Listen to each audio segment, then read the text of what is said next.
Hey guys, I'm Chris McMahon, and welcome to the Appalachain Shop. Now, this is a new channel I'm starting.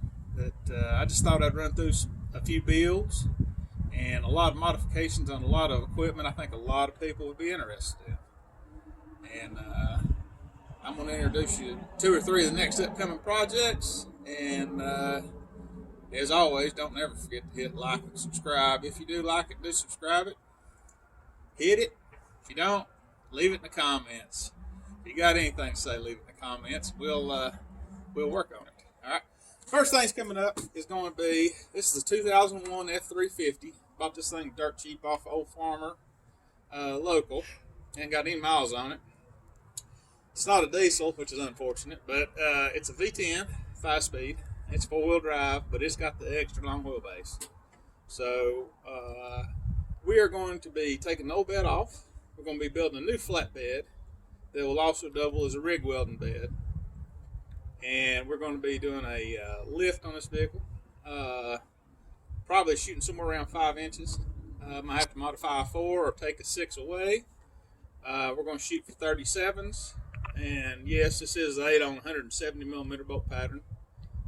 Dana 60 and Dana 80 under this truck. We're going to change that to 8 on 200 and run spacers in the back, 37 1250s all the way around, ARB in the back, bumper in the front, ARB bumper, or not ARB, winch bumper in the front with a winch, and a winch in the bed and a winch on the bumper, the rear bumper, and a few other odds and ends I think you might be interested in. So stick around on that build.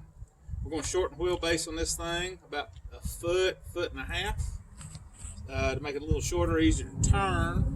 But I want to keep it where I put a 3-foot box under the flatbed when we get it built. So it's got an 11-foot flatbed on it now, and I think about shortening it to about 9.5 feet.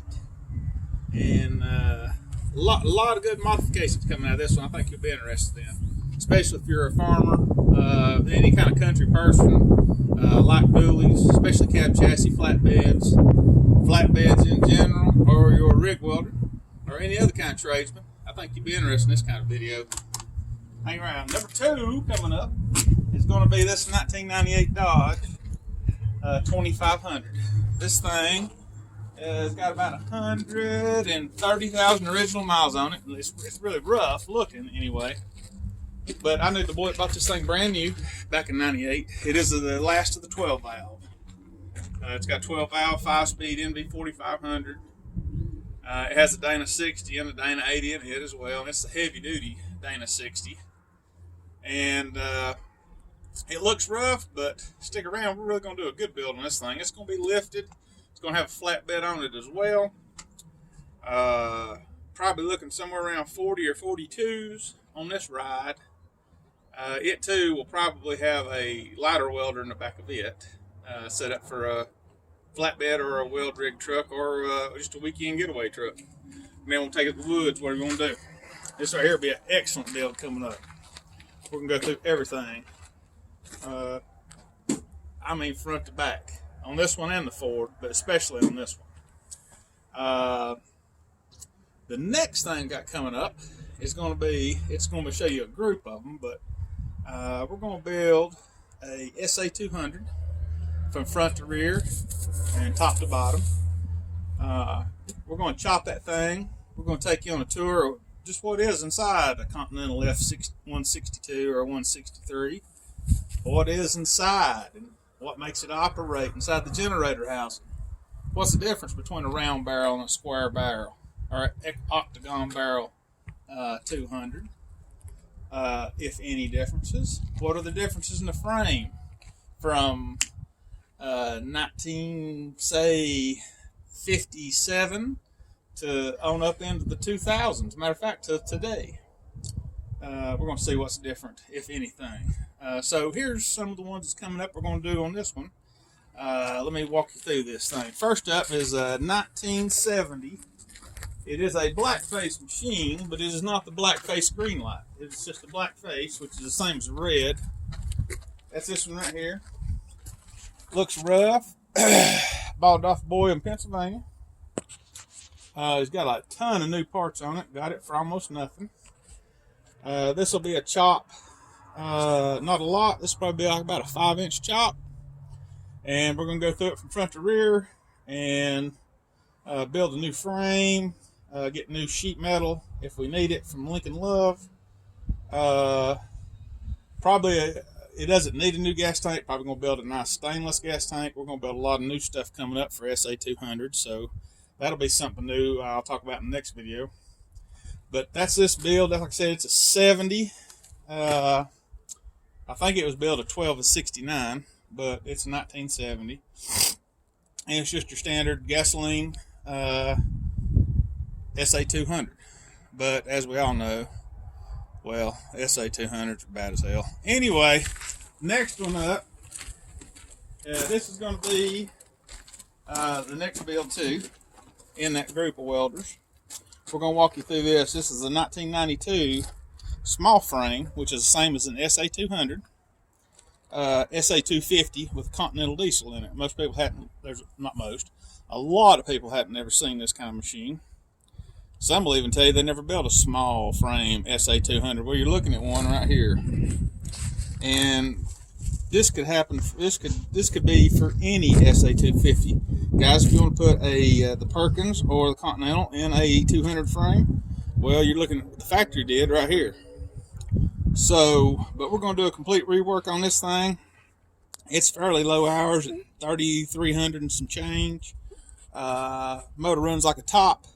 But we're going to do a little bit of a chop on it, and we're going to do maybe like a 3-inch, maybe. And this one's going to be mostly just for field service work, as are the others. But this one more so because I have a CV box for it. It'll run CV box pretty well for those that want to run MIG in the field. So we're going to do the original multi-process. We're going to do the stick, TIG, and MIG in the field off this machine. We're going to do stick and TIG off the 200s, but stick, TIG, and MIG on the LN25 Pro with this machine. So that's coming up. And then the next and the last of the welder builds will be right down here. This is a 1979 Lincoln SA200. It's a black face machine, green light. A lot of people talk smack about them. Boys can't believe anything you hear. Only believe half what you nothing you hear, and only half of what you see, because that's what it is in the real world. This machine right here, like I said, is a blackface SA200. It is a low-hour machine. It came out of Gainesville, Georgia, or no, my bad, Athens, Georgia, out of a chicken house. And I would be surprised if this machine's got 600 hours on it. It runs like a brand new one. But we're going to do a full restoration on this one. Undecided if it's going to be chopped or not. I know there's a lot of people who prefer to leave them original. And when I say chopped on this one, I'm talking about 3 inches. But, which isn't much, but it gives it a much lower stance and much better looking stance out of the back of your flatbed. It doesn't stick up above your cab, and you can somewhat still see over the hood on it. So anyway, that's a build on this beast coming up. It'll probably be the last, but it'll also probably be the best of the 3. There'll be no expense spared on this one. This will be all out. Everything you can do. All right. Well, I'm Chris McMahon. This is Appalachian Chop Shop. Please hit like and subscribe. And we have many videos coming up. And look forward to each and every one. God bless. Have a good day.